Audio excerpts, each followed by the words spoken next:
Hi and welcome. My name is Jean Rosauer, and today you'll learn a very fast and affordable way to uncover and address your highest priority risks. You'll also see a report card on how well your peers are mitigating risk, and you'll have the opportunity to see how your own security stacks up next to them.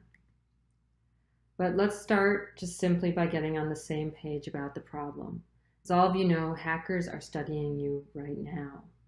And before hackers attack, they conduct cyber reconnaissance to discover your cyber footprint and then identify your vulnerabilities. Well, we've done exactly the same reconnaissance that hackers do for 250 companies, including those here. That represents over 100,000 active assets that we've looked at through the eyes of a hacker. And we've also looked across 6 different industries so that you'll be able to compare or benchmark yourself against your peers specific to your industry. The tool we used was the NormShield Cyber Risk Scorecard that you see here. So data is automatically gathered on a company from all of the same sources that hackers use for each of the categories. And then NormShield translates that risk posture into a grade for each risk category, and then also provides an overall grade. So for example, here the overall grade is a C+ for Example Corp. We got an A in attack surface, but an F in patch management. So pretty quickly, Example Corp can see the most important areas that they should focus on. So we've analyzed the data from scorecards of over 250 companies to give you that clear picture of how you and your peers are doing on cybersecurity. Today, though, we're really going to focus on just the top 3 categories in terms of importance. So, credential management is the riskiest, followed by vulnerabilities, and then IP domain reputation. At the end, I'll tell you how you can get your own company-specific results for all of the categories. For now, let's just talk about the grades. So cybersecurity is very complex. And as most of you have probably found out, presenting cybersecurity to business people can really be misunderstood.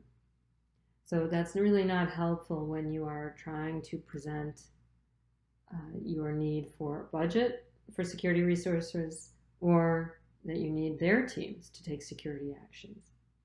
So the way NormShield presents risk is a way that we're all familiar with. That's that report card.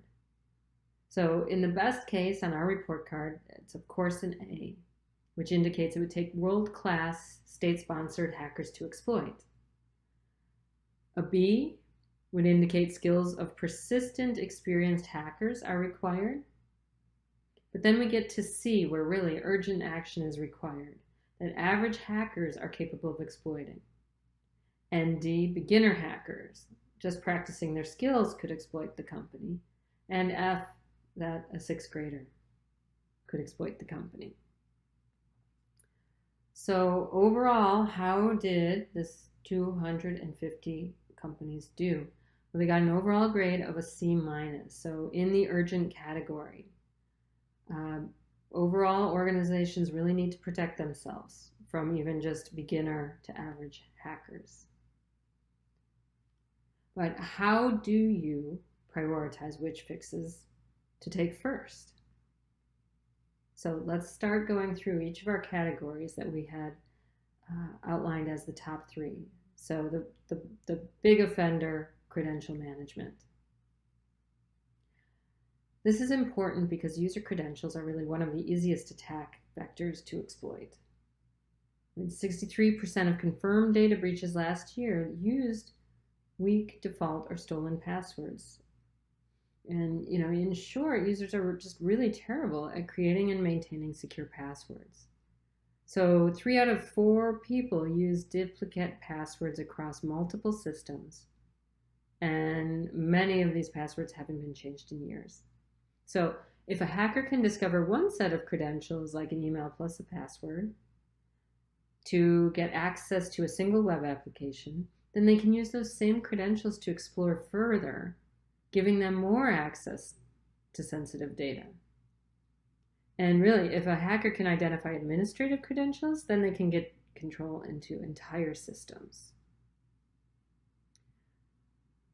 So how is the industry doing? Well, a D. It's pretty urgent. Beginners can use companies for target practice. Unfortunately, we've all heard that stolen user credentials are very valuable among data traders on the dark web. And NormShield has one of the largest commercial databases of hacked credentials to uncover this client exposure, to see what's being said about clients on the dark web, what's being up for sale. NormShield searched hubs of activity, including hacker sites, security information sharing sites, reputation servers, and search engines, and found that virtually every organization in the study, 95%, had some amount of user credentials which had already been publicly exposed. And from this data, then we concluded, what are the simplest things to do? What should virtually every company out there be doing? And requiring employees to change their passwords at least quarterly is the first step, as well as offering security awareness training. But ultimately, you need to be regularly searching the deep, dark web so that you know when credentials turn up. So let's move on to the next priority, vulnerabilities. So attackers exploit design flaws or bugs in an application. Their goal is to harm the person using the application, your company, or other entities that rely on that application. What did we find across those 250 companies was a grade of C-. So it is urgent. Beginner to average hackers are capable of exploiting these companies. And to pinpoint the areas of most concern, NormShield scanned web applications and network systems against a database of thousands of known vulnerabilities and then ranked any unmitigated defects in order of severity. And what we found was that over 10% of the organizations profiled had at least one critical vulnerability.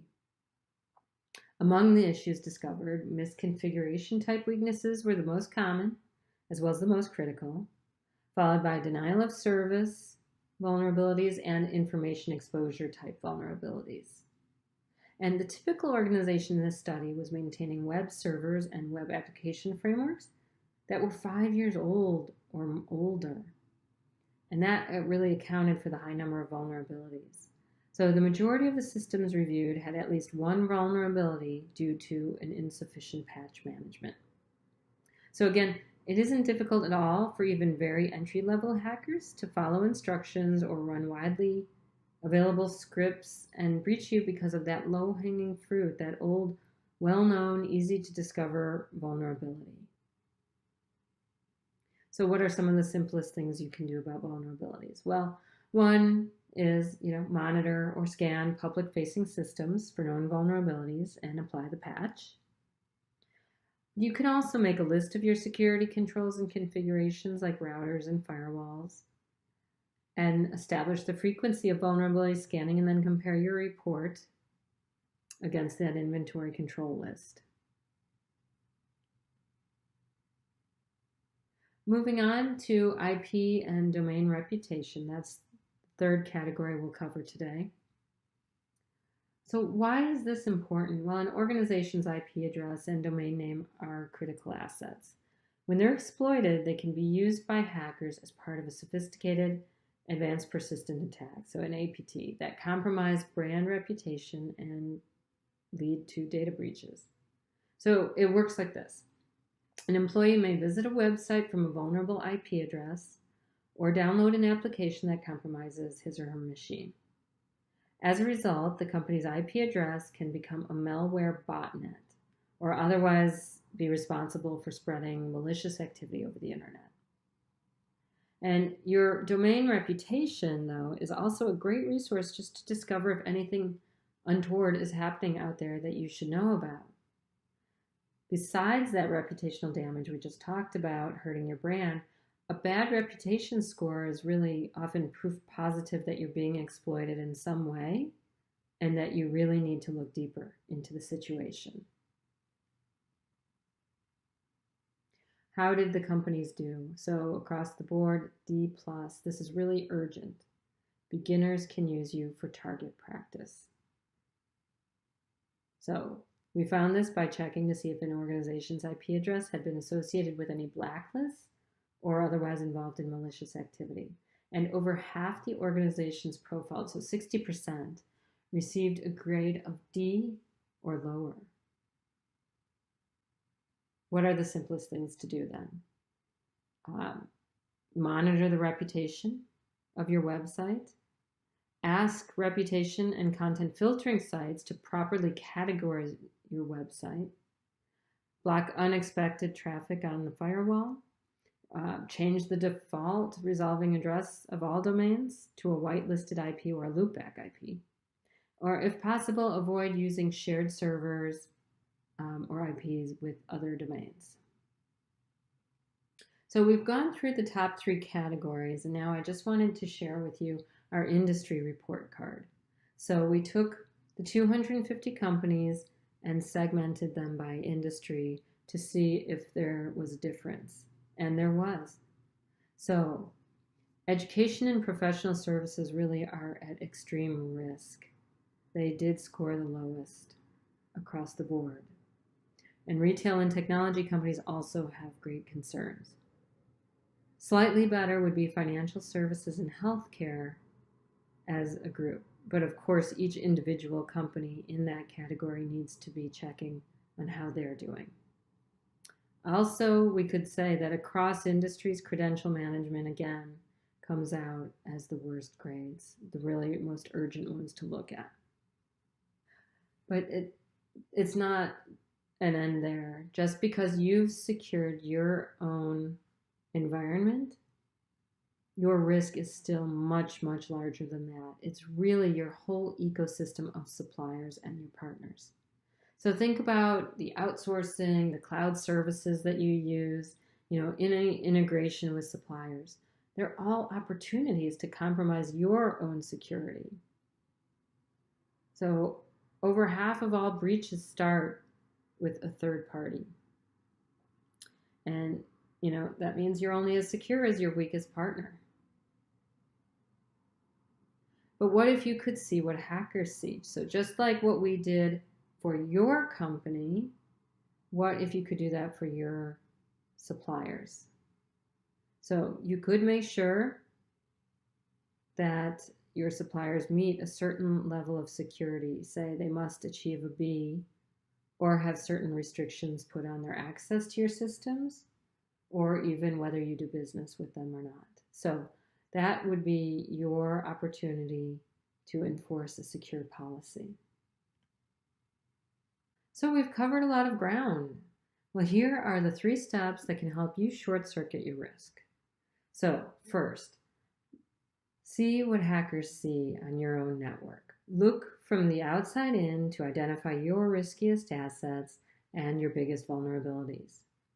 So use the methods that hackers do to see just how vulnerable you are. For example, find out what information about you is on the dark web and in hacker forums. 2, prioritize the highest risks and then fix them. So implement a straightforward methodology to rank and report on your risk posture. Then prioritize your risks and base your remediation efforts according to your riskiest assets and those biggest vulnerabilities. 3, see what hackers see across your ecosystem and then set vendor policies. Really go beyond your own organization to address your entire cyber footprint. Identify the riskiest vendors and then set security policies. So the tool we used was the NormShield scorecard, which is that single report that you can use to evaluate and prioritize your own risk posture, as well as the risk posture of your entire ecosystem of third-party vendors and partners. But we've done the reconnaissance for each of the companies here. So please contact us to get your specific company report card to see how you stack up. Thank you.